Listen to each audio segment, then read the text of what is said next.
Hi everyone, I'm Claire. And I'm Ben. And we're Your Dental Besties.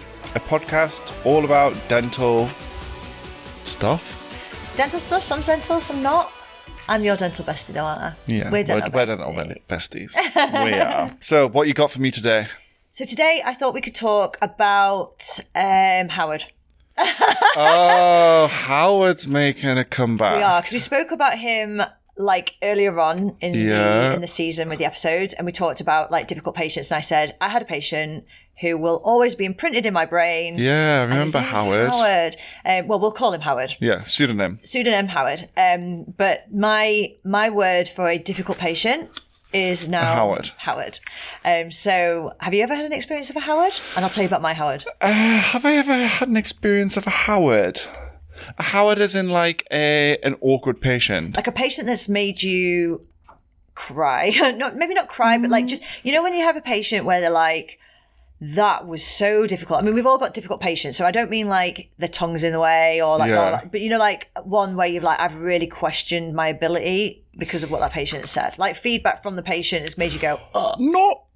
Not really, I'll be honest. I don't think I have. I've obviously had negative feedback, which I can talk about in a bit, but I think there was one time where a patient came in and she was in the chair, she was fine, I'd been seeing her for a bit, and then she was just acting a bit odd, and then she was like, last time you really hurt me, and I was just like, did I? Like, I can't remember anything about this.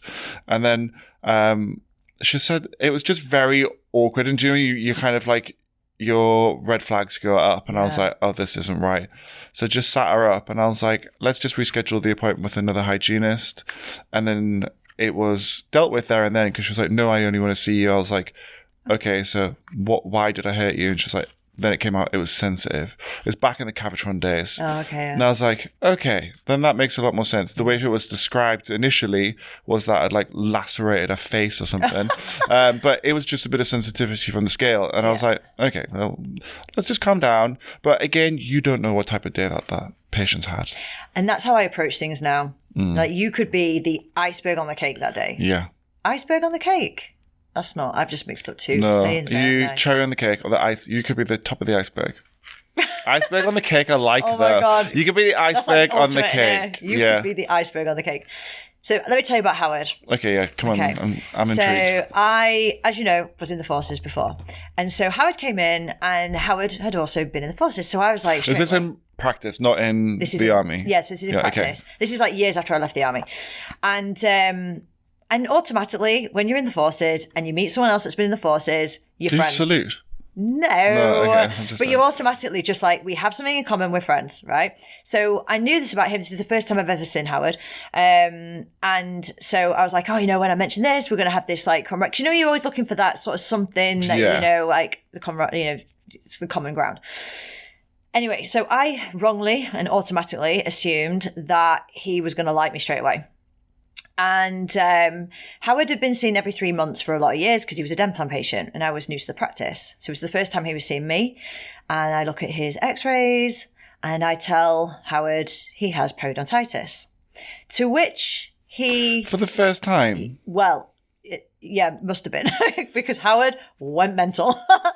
At me for telling him, and he wasn't there to be lectured. He wasn't there, you know, who was I to say? I mean, okay, so I must have been in my early 20s, and I probably, I mean, I'm not saying I looked young at the time, but I was a whippersnapper probably to him. Well, I definitely was a whippersnapper to him. So who was I to tell him? And yeah, he went mad, got up out the chair, stormed out. In fact, he let me start treatment. That was it. So I said this to him. I was like, went bright red, holding back like this kind of like wave of this emotion of, am I going to cry? Am I angry? Can I do this? I want to stop this right now. I don't think I can last this appointment length without crying on him, because no one's ever spoken to me like this ever before. And then it was almost like he was like, no, actually, do you know what? No, we're not having this appointment today. And then he got up. So he let me start. And then he got up and he just walked out. And in the waiting room, I could hear him being like, I am never seeing her again. That's not the worst when they do it in the waiting room. Yeah, everyone could hear. I could hear from my surgery, never put me in with her again. honestly, how I treated patients for the rest of the day, I don't know. I've never been spoken to like that before. So, and I was quite young. I've been maybe qualified, let me think. So I'd probably been qualified maybe 5 years at that point. Okay, no, so... maybe 6 or 7. So I'm not like newly qualified. And it just took me aback. I think as well, it made it worse because I thought we were going to get on because he was ex-army. It was almost like I was even more offended that someone who had this like common ground with me, who'd shared these like experiences of being in the forces, and usually you get on really well with those people, could act like that with me. And so, yeah, I was like, well, I'm glad he said I'm never going to see him again because, quite frankly, I don't ever want to see him again. And he got put in with who he'd been seeing.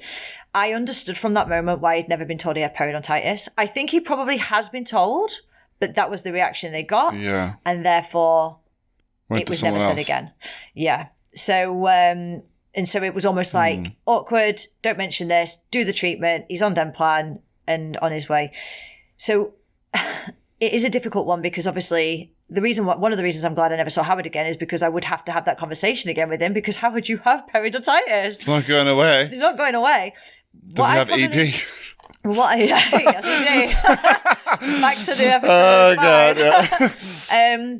How I would handle it now is I would sit Howard up and I would be saying, one, OPT, x-rays, you can see the disease. There's no, I think Do you take OPT for bone level assessment or do you take individual PAs? Yeah, PAs is best. But when I say OPT, I mean like whatever's available. Yeah. 9 times out of 10 these days it's an OPT. They just want to do You can't hide from the facts when the facts are placed in front of you. What I did wrong, I think, with Howard, because no experience is a bad experience if you learn something from it. So although that was a horrible experience at the time, I will never treat someone the same again. Like obviously we spoke earlier about how every patient requires a different hat.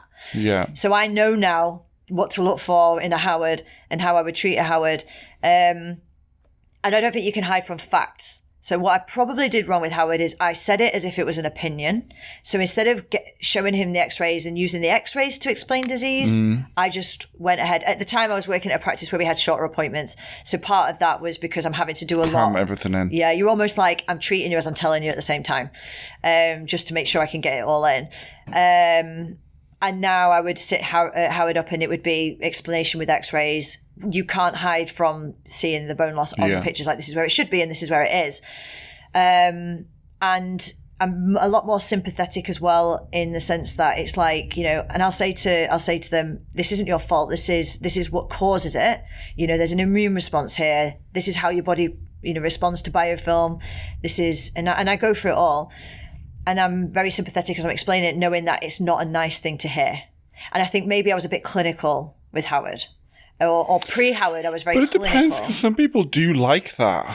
They probably do, but to get myself out of ever experiencing that again, I almost say to them, once I've shown them everything, we can't turn back time now, but what matters is what we do from this moment forward. Yeah, okay, fine, fair enough. And I think with Howard, it was like, almost I was telling him he had disease, and I think maybe in the past he's been told it before, and it was in a lectury kind of way, and who are you to tell me what to do? It definitely changed me and how I speak to people. So again, good experience because it taught me a lesson, and I've never experienced anything like that since. So I'm glad I had a Howard, but that was my Howard. Dear me, Howard, don't send him my way. I think, we're all going to experience those patients. To be honest, I probably have had them. I don't know whether it's my personality, very just black and white. In work, my boss calls me Blunt Ben. You are very black or white, actually. Yeah, I like that. It is what it is. And that's it. Yeah. You also can do it in a very sympathetic way, because I have heard you speak about these sorts of things, and even though you're very black and white and it is what it is, you do it in such a way where you almost like, I trust that you've got the answers as well. Yeah. So I say, like, I always do what you do and say, right, as a team, this is what I propose we do. Setting the patient up, explain the radiographs. I do find like we've got quite big TV in our surgery. So having that is really good because the patients look at it and they're like, oh, wow, they're my teeth. Yeah. But yeah, we all experience feedback and it's not very nice because you kind of go on a whole journey when you have it. Yeah. I think definitely being a tutor has thickened my skin tenfold. So we have, at the end of every year, the students get sent an anonymous form to fill out. And it's just about, right, give us feedback about these cheers, whoever they get. So it's all mixed up. And I think I don't mind feedback so long as it's constructive. Yes. But sometimes I think it can come across like a character assassination. And you're like, okay, you don't like me. That's fine. I'm not here to be your friend. I'm here to make sure that you're the best clinician to get the most out of this profession. Like, that's what I want from you. Yeah. But sometimes I think it's anonymous, so they just go in hard. Really? Yeah, like it doesn't. I'd be lying if you don't read it and be like, oh, well, wow, that's that what I'm like. But I think it's just you take it on. Okay, this is maybe how it came across. What can I do differently? How can I reflect? Yeah. I mean, I put something on my Instagram asking people what they would do if they received like negative feedback and stuff. A lot of them are like, obviously get upset at the start, and then, okay, is there anything I could have done differently? It's also accepting that that's just an opinion. Yeah. It's one person's opinion. Yeah. Am I going to lose sleep over it at nighttime? No, I'm not. It's not going to change me as a person. Yeah. Like you said, if I can learn something from it, then great. But if not, then everyone's entitled to their opinion. Yeah. And I think as well, understanding and appreciating that human nature means that you focus on the one negative thing and you forget that there were so many positive things as well. So to not just go, oh my God, that person thought this one thing, when actually, if you look at the feedback forms, I mean, we've done it ourselves. You have feedback forms at the end of a course, and if someone said, I remember being really gutted when someone said the food wasn't very good. And I was like, oh my God, the food wasn't very good. They didn't have a good experience. But every other feedback form was like, it was really good. And the rest of the feedback form was that it was really good. But I focused heavily on the stupid thing of the food wasn't good. It wasn't even my fault. I wasn't even the person running the course. I was just presenting the course. And you focus on that negative when 99% of it was positive. And that's what like, just to add, like, it's not all the time that I get negative feedback. Like, you're just like, the majority is very good. And but like, it's just those one kind of, it's just human nature. Like, you're not going to get on with everyone. Yeah. And I'm a pusher. Like, I'll really push them. Yeah. Because I want them to be the best. Yeah. I want them to go out there and be like, because obviously they represent the Eastman. It's like a family, isn't it? Yeah. You want them to be the best. And sometimes that doesn't always go down with people. They don't see the bigger picture. I'd like to think in maybe 10 years, they look back and think, okay, yeah, he was maybe like harsh on clinic, but I actually did learn now that I'm in practice and I'm putting all that in place. You sort of appreciate it down the line. But also, two people can appreciate a different style differently, and one person can appreciate a style differently. Like, what I'm trying to get from that is, so when I was, again, back to, I keep talking about the army, I need to stop. I need to stop talking How long about were the you army. in the army? 7 years. Were you? Yeah. So what I was going to say there is, like, if an army, like, PTI was shouting at me to run faster, I would need that. I'd be like, oh, thank you so much. You actually got me a better time. Or like, oh, yeah, you really helped me out. When my partner tells me to run faster, I want to kick him in the nuts. I'm like, shut up. No, I'm running as fast as I can. So like, I take the same criticism differently from two different people. I mean, obviously that's because, you know, you take it more, I don't know. But, and then at the same time, you can have two different people take the same style of, you know, teaching or whatever so differently. Like, some people like that kind of like, you know, you could do this, and some people need a bit more of a nicer way about yourself. So yeah, you can't please everyone, and you're not going to be everyone's cup of tea, and that is okay. Exactly. That's okay. Again, like the social media episode that we did, just be yourself. Yeah. So long as you're true to yourself, I think if you change in yourself all the time, you lose who you think you are. Yeah. And then that's a whole other journey that you have to go on to try and find out what you actually stand for. But just be yourself. You'll be fine. I'm the same as you. I actually really like criticism, as in constructive criticism. I don't want to be just like assassinated. No, it's not. Yeah. So long as you can get something out of it, then that's fine. Then that's fine. Like I actually embrace someone telling me, like I said in the last episode, when I sent you my proposal and you came back with, you know, a few things to change, and I was like, oh my God, this is why we're such good friends, because I need that. Like, I embrace that. I love it. Same as with football. Don't tell me what I did well. When I play a football game, I don't want you to sit there and praise me. Tell me what I did wrong, because I learn more from that than I do from the well. But I'm the same. but you do need to know what you've done right. Oh yeah, like rub my ego a little bit. Do that first, and then tell me what I need to work on to do better. Because we're the same in the sense of the positives fly past us, the negatives latch on, and then we're constantly trying to make ourselves better and better, but we're not actually giving ourselves time to appreciate good things. Okay, so we need the good things. We need to embrace sometimes the bad things. Okay, so I've got a question for you then. You practice, it's actually the agony aunt, agony uncle, I think, or similar. Do you want to do agony aunt now? Should we do it now? Yeah. Should we just get straight into it? Because it is sort of similar to the question I was going to ask. Because we spoke about, like, obviously the feedback I got from, or the difficult situation I had from Howard, how that helped me become a better clinician. So it was never a negative thing because I used it to my advantage to become a better clinician for it. What about when it comes from your colleagues? Okay, so agony aunt, agony uncle. A dentist I worked with recently sent a nasty internal message to me with reference patient recall. This perio patient turned around her oral hygiene and she's now fantastic. And we started off on 3 of 12 appointments. I now told the patient to push it to 4 of 12 appointments. Where do I stand? I'm assuming that the nasty message from the dentist was, no, I said 3 of 12. Why have you made it 4 of 12? Where do I stand in terms of handling this? And I think they were getting at the fact that the dentist, this is the main thing that they're worried about. The dentist was like, I'm the dentist, you're just the hygienist. So kind of do as I say type thing. Just a hygienist. We hate that saying, don't we? No one's just anything, but we're definitely not just a hygienist. But I mean, there's two things to that agony aunt, agony uncle. Where does she stand with changing the recall? I think that's one thing we should answer at some point. But the other thing is, okay, you've got feedback from the dentist. It's not the nicest feedback. Like, how do you handle that? Because it does make you feel like attacked, doesn't it? When someone has something to say. Yeah, you're going to go on the defensive, especially if you've read it. Also, it would have been in treatment time, so you would have like looked over at the computer and been like, I know how to deal with that, but I've got a patient waiting on that. Yeah. The recall. How do I feel about that? Have you got thoughts? We're big fans of playing around with recall anyway, and we're autonomous. You're a clinician. Yeah, so you're a clinician. If it's a prescription, can they go off track with the prescription if the dentist has said 3 of 12? I'll be honest, because I've only, I think, ever worked direct access since it came out. Yeah. I don't know about prescriptions. I decide. Yeah. I'm the one doing the treatment. Yeah. It's my name go next to it. I would say it still matters in terms of if she was working from a prescription. If she feels that things need to change based on the fact that things have improved, then yeah.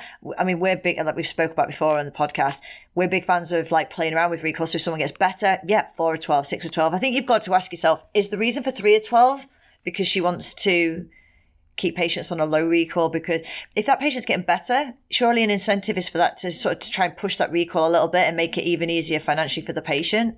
If it gets worse, we bring it back down again. But that's between the clinician and the patient.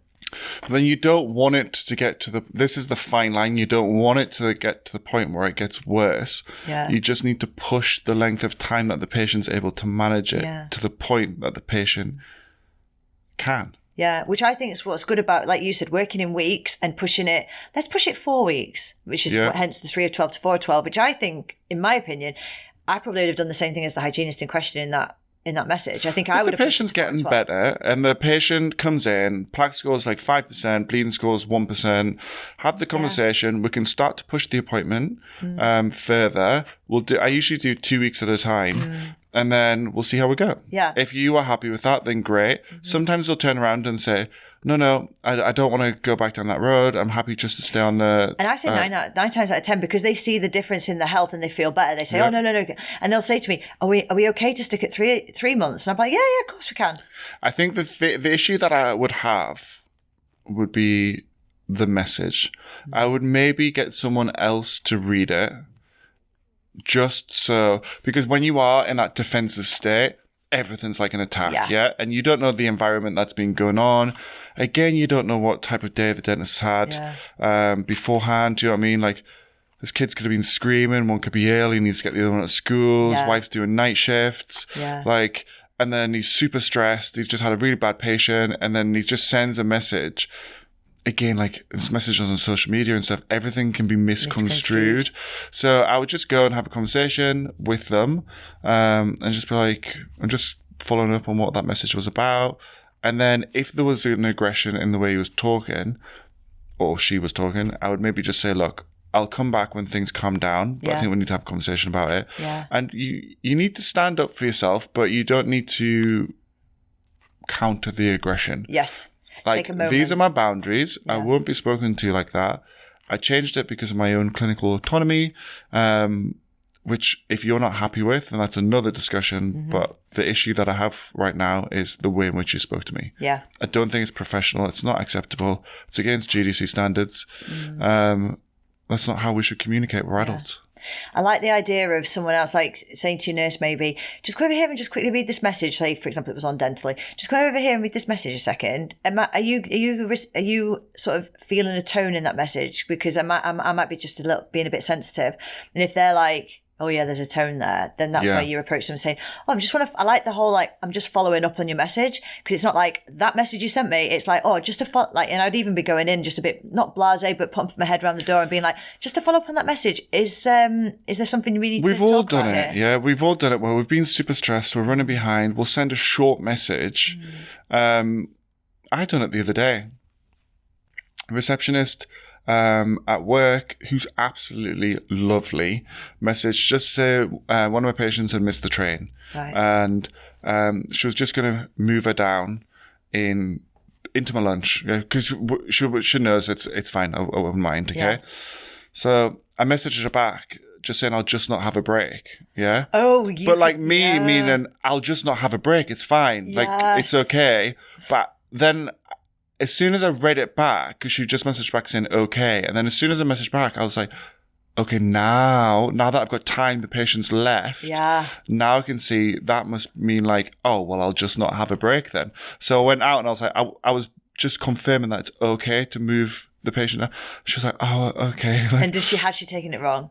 I don't know if she'd taken it wrong, but the fact that I kind of quickly nipped it in the bud. Yes. So if it's obviously like aggressive or nasty, then that's not very good. Do you know how I always simmer things down when I think, oh God? So sometimes you do send a message. Biscuits? No, sweets, emoji. Pizza. You're too nice. You get emojis. I've just got SOE. We don't have emojis. No, Dentistry, there's like an emoji as well. So I'll like, there are times when something happens and the message, it is a bit short. You don't mean it. But okay, or you might be like in a mood at the time, and then you get out your mood, and then you're like, okay, that was way out of order. Well, if I send it and I think, oh, they're going to take that bad, but I'm not a bad person, and it is like, so for example, this happened quite a bit. It would be, guys, can I please just remind you to tick the patient in when they get here, because I've gone into the waiting room and seen my patient, recognised them in the waiting room, and I'm now 10 minutes over because I sent a message, no one, and it just ends up, and I'd be like, just to remind you again, please tick the patients in when the patients get here. And then you think, oh God, that sounded a bit short. So then I'd be like, emoji, kissy face.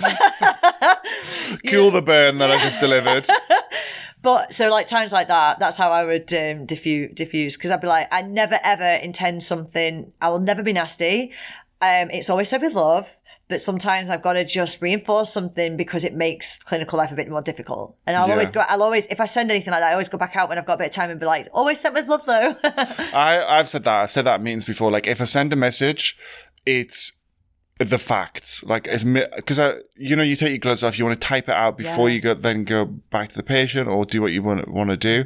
So don't take it personally. It's just very kind of stripped down version. There's no emotion in it. Yeah.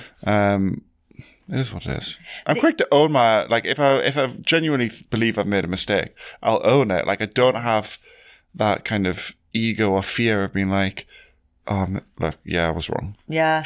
And I think maybe going into a situation, like say, for example, someone did criticize your clinical work and you do have to have that conversation, going into it being like, look, I'm able to take the let's talk about what you're saying here. I'm able to take that. I'm not so like, sort of, I've not got so much of an ego that I can't take constructive criticism. So let's talk about it and let's come up with some sort of solution. Maybe like taking control of the situation and going about it like you're in control and saying to them, I can handle it. Because I think sometimes the reason why people are short is because they're like, I'm going to say something you're not going to like, so I'm almost going to say it like this. Whereas if you're like, no, I can handle it, tell me. It's a different sort of adult emotional intelligence. Just having that kind of it's always something I'm working on. Like that controlling yourself in that split second when something happens. Yeah, because I'm fiery, like I'm reactive, I can feel like that instant kind of like, what? And then it's like, and then calm, breathe, take a breath, then answer. I'm different to that. I'm not so much an angry person. I'm more like, I'll take it to heart. You are we're the complete opposite of one another. Yeah, so you need to watch yourself. No, no, I know you really well, so I know how to take you. But if you don't know someone well, I immediately turn to, oh my God, I've done something wrong. Like I'm an overthinker. And so I'm trying to work on my emotional intelligence to just not go straight into that place. Like, let's think about this. Have I actually done anything? Am I overthinking this situation? Have you ever read the chimp paradox? No. The chimp paradox. Paradox. Yes. So we always act with our primitive chimp brain first. And then there's a logical part to the brain which kicks in later. So your emotional kind of like knee-jerk reaction. So say, for example, someone cuts you up in the car and you get like road rage. That's your chimp. That's the primitive part of your brain, that first emotional reaction. A few seconds later, you think to yourself, they haven't intended to kill themselves today. Like they haven't intended to do that, so we can let them off. It's probably not as bad. Like, that's the logical part of your brain, and that kicks in later. So it's all about trying to recognize the chimp and letting the chimp have its like way, but not showing it. I mean, you have to get the audiobook or buy the book. It's fantastic. Is it really interesting? Really interesting. It's psychology, but it's really, really, really interesting. And it's the chimp paradox. The chimp paradox. And it's helped me to stop that it's like all emotional intelligence, like stop that very first knee-jerk reaction where you want to kind of go, oh my God, this is horrendous, or oh my God, I'm so angry. And you can go, okay, right, let's take a second. Let's let the chimp have its moment. And eventually you get to a point where your chimp, like mine's got like a little pink bow. No, so women can have like men chimp and men can have women chimp. It's like your chimp could be like really angry. Yeah. But it's recognizing you have one, letting it have a moment, and then going, right, now let's think about this properly. So, and you can let your chimp, now you know about my chimp and I know about your chimp. I could be like, right, come on, let your chimp out. Tell me, rant away. Because you have that all the time, like 10 seconds rant, and then you're like, that wasn't really a problem to start off with. Yeah. So you can just let your chimp run wild to someone else who understands the chimp. Yeah. And then they go, do you feel better now? And then your chimp's like, yeah, I do, yeah. But sometimes you'll vent to someone and then they start giving you solutions and you're like, I don't want solutions. I just want to vent. Yeah, but that's what you do. That's what so if someone understands your chimp, all they're doing is letting your chimp rant and they're not there to give you solutions, because you can come up with the solutions. You just need that time to let that one go and then the next one in. I'm going to listen to it. Honestly, it's fantastic. Oh, we should do like a book a book book club. selection. Very different podcast. But that's a good book to read. The Chimp Paradox. Yeah. Noted. Watch it not be the title. I'm sure that's what the title is. Yeah. Okay. I'll have a look. I'll audiobook it. No. Yeah, audiobook it. Oh, no, listen to the podcast first and then listen to the audiobook. There's a podcast? No, I mean our one. Oh, right. Okay, yeah. Okay. Got so if anyone listening, listen to the podcast and then listen to the Chimp Paradox. And then do the book. Well, I think that comes to the end. We've done the agony uncle. We've done the topic. All about feedback today. Yeah, which I think has been a good one. I've enjoyed speaking about it. I've learned some stuff today, so it's always good for me to learn as well alongside. But if you've learned something today and you've enjoyed the podcast, like, comment, share, as we always say at the end, and YouTube, Insta, and it helps us to grow and it helps us to get more content and be able to do more of these podcasts and grow in different ways. So, like, for example, the course that's coming out, that's now we've got a name for the course that's coming out. Yeah, which is course. Oh, sugar, sorry. Slip. I was going to say we'll reveal it next episode, but she's already done. I'll reveal it again. We'll reveal it again in the next episode. This is how ad hoc these are. Yeah. So it was great seeing you again today, and we'll see you for the next one. Bye.